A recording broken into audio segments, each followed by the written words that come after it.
या शरीराने आपल्याला भगवान परमात्म्याची प्राप्ती करता येते, इतर शरीराने करता येत नाही।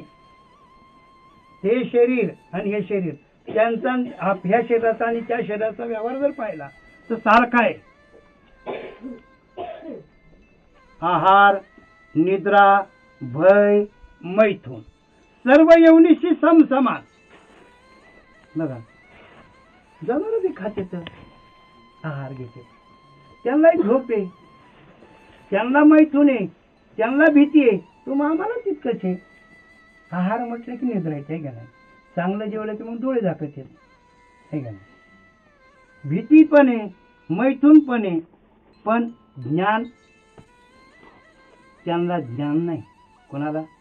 पशुपक्ष्वादिकांच्या शरीरामध्ये ज्ञान नाही, मनुष्याच्या देहामध्ये शरीरामध्ये ज्ञान आहे। म्हणून हे शरीर उत्तम आहे। शरीर उत्तम चांगले, शरीर सुखाचे घोसुले, शरीरे साध्य होय केले, शरीरे साधिले परब्रह्म। याच शरीराने आपल्याला परब्रह्माची प्राप्ती करता येते, आणि परब्रह्म म्हणजे नाम आहे। परब्रह्म म्हणजे काय? नाम आहे। कोणतं नाम आहे असं साधू संतांनी सांगितलं नाही। नाम घेण्याचा ठास केलाय, पण हेच नाम घ्या असं कुठेही सांगितलं नाही। ही आपली एक भूल आहे। आपल्या डोक्यात हे जी एक भ्रम आहे, हा गेला पाहिजे। साधू हकारूनी सांगे तुका, नाम घेता राहू नका, पण हेच घ्या असं नाही। हो, जे काही कोणी विठ्ठलाचे भक्त असेल त्यांच्याकरता आहे। काय म्हणले?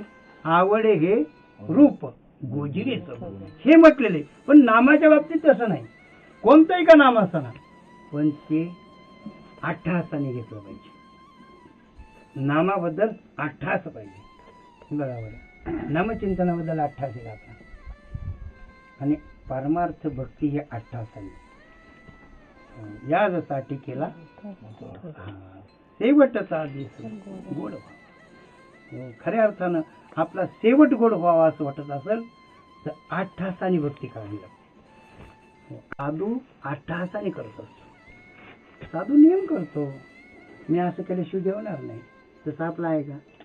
आपण करू नियम, म्हणजे का आपण 300 वय घेतल्याशिवाय जेवायचंच नाही। किती दिवस? 4 दिवस घेतो, 4 दिवसानंतर म्हणते काय 300च्या ऐवजी 100 का व्हायना घेतोय ना, मग 100 येतो, नंतर 50 येतो, नंतर मग म्हणतो की जाऊ द्या ज्ञानेश्वरीचं दर्शन घेऊनच जेवतो। म्हणजे असे